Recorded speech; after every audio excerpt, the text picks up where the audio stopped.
L'invité de la rédaction sur Kin 24 Télévision, mesdames, messieurs, pour ce jour, il s'agit de mademoiselle Blessing Kassa-Silebeka. Elle est élève finaliste, elle étudie au lycée Tobongisa. Elle est défenseur de droits de l'homme, elle a en tout cas beaucoup de casquettes, activiste de la promotion de l'éducation et du leadership de la fille de le bas âge.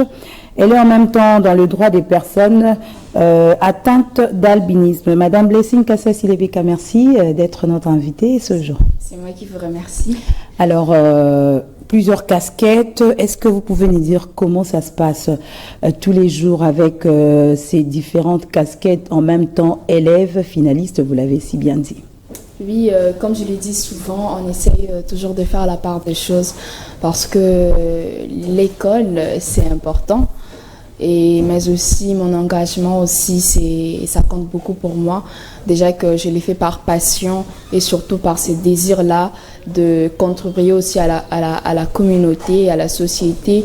Et on essaye quand même de faire créer certains équilibres entre en même temps l'école et en même temps aussi les activités sociales. Alors, vous êtes dans la défense des droits de l'homme, vous êtes activiste dans la promotion de l'éducation et leadership. En même temps, vous travaillez aussi pour le droit des personnes atteintes d'albinisme, nous l'avons dit. Quelles sont les activités que vous organisez au quotidien, si par trimestre, par semaine, je ne sais pas? Oui, ça fait de cela 4 ans, maintenant 4 ans, okay, que je suis dans l'activisme, dans la défense des droits de l'enfant, des filles ainsi que de personnes atteintes d'albinisme. Et durant ces années, j'ai organisé pas mal d'activités et j'ai voulu un peu plus sur le numérique, les réseaux sociaux, okay, notamment ma chaîne YouTube, Blessing KBL TV, je vous invite. C'est une chaîne, c'est là vraiment qu'il y a beaucoup de mes réalisations. Il y a plus de 30 publications, émissions, messages, activités en ligne comme en présentiel que je diffuse là-bas ainsi que dans d'autres réseaux, mais aussi on organise aussi des activités en présentiel. En 2024, j'avais organisé une journée de sensibilisation au lycée Tobongisa sur la santé sexuelle et reproductive en partenariat avec iPass.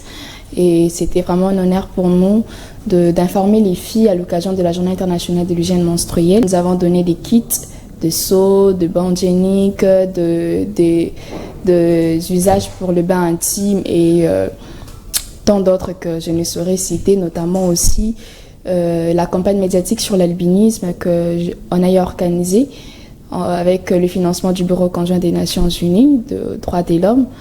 Il était question de réaliser 10 capsules vidéo avec différentes thématiques liées à la personne atteinte d'albinisme. Alors, vous êtes vous-même personne atteinte d'albinisme. Est-ce que vous pouvez donner en quelques minutes ces témoignages? Est-ce que vous avez subi une certaine discrimination à l'école, dans la vie au quotidien? Et quel est le message que vous lancez à cette jeune fille qui vous suit et qui partage les mêmes réalités que vous? Oui, en tant que personne atteinte d'albinisme, même si je dirais que les discriminations n'ont pas été d'une manière directe, okay, mais d'une manière ou d'une autre, on subit quand même certains stéréotypes venant de la communauté, en cours de route, quand vous marchez, les petits et autres, voilà, on s'y fait, on essaie de tenir tête et le seul message à passer pour cela, je pense que c'est les discriminations, comme je l'ai dit toujours, les discriminations, les stéréotypes, tous ces faits, ça date de très longtemps et ça se joue dans la tête de la personne. Et malheureusement pour nous, on ne peut pas entrer dans la tête d'une personne pour l'imposer une certaine manière de penser. Mais au moins, ce qu'on peut faire, c'est sensibiliser pour changer sa perception de choses. Alors, quant à la personne atteinte d'albinisme elle-même, la plus grande chose à faire pour elle-même, pour sa santé, pour son épanouissement, c'est son estime, son propre estime, sa confiance.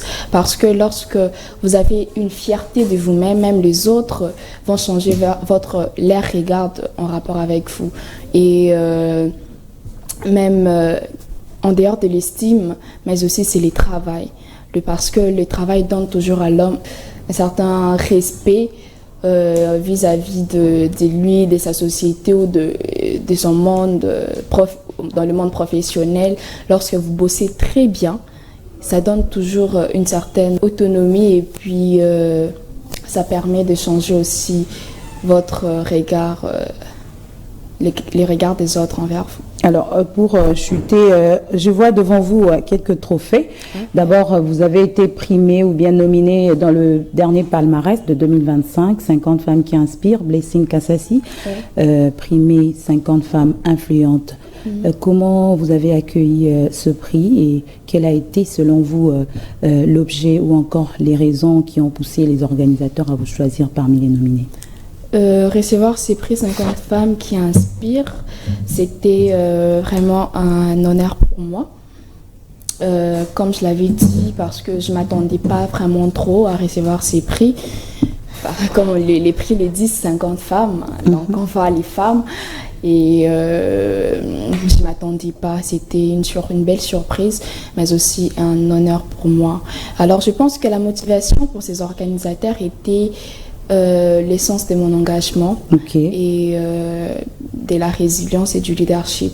Parce que il y a eu tant d'autres femmes, on bosse tous les jours et durant tous ces 4 ans, consciemment, je me reconnais avoir quand même fait quelque chose pour la communauté. Et je pense que ça a été leur motivation qui les ont poussés quand même à me donner ces prix. Et alors, à part 50 femmes, on voit aussi le prix, le trophée Lusenge Juliane. Est-ce qu'on peut connaître de quoi il s'agit? Oui, le trophée Juliane Lusenge, Juliane Lusenge, premièrement, c'est une défenseure des droits de l'homme. Elle a été primée par les Nations Unies. Elle a reçu le prix de défenseur des droits de l'homme des Nations Unies 2023, si je ne me trompe pas. Et pour la récompenser, on a créé un prix national de défenseurs des droits de l'homme qui est organisé par le système des Nations Unies et le ministère des droits de l'homme. Il s'agissait de récompenser 4 lauréates défenseurs des droits de l'homme en RDC. J'étais la deuxième. Bravo. Merci. Il y avait une dame qui était de l'Est. Et puis la suivante, elle était de Kinshasa, de Lubumbashi, Kinshasa comme ça. Et puis la dernière, elle venait du Kasaï. Donc c'était un peu ça. Voilà, alors un dernier mot, Blessing Kassassi, cette opportunité vous est donnée alors que vous êtes invité de la rédaction de Kin 24, un message à ceux qui nous suivent et on va se quitter par là. Oui, le message est, premièrement, je vous remercie pour l'invitation et quant à la population, aux jeunes filles, aux personnes atteintes d'albinisme qui ont la possibilité d'écouter mon message, le message pour les filles, premièrement, c'est de ne pas se contenter de rêver.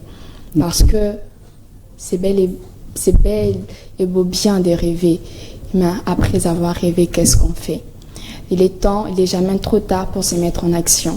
Peu importe ton âge, ta situation, ton niveau, tes moyens, avec le peu que tu as, tu peux quand même faire quelque chose pour le monde, pour la société.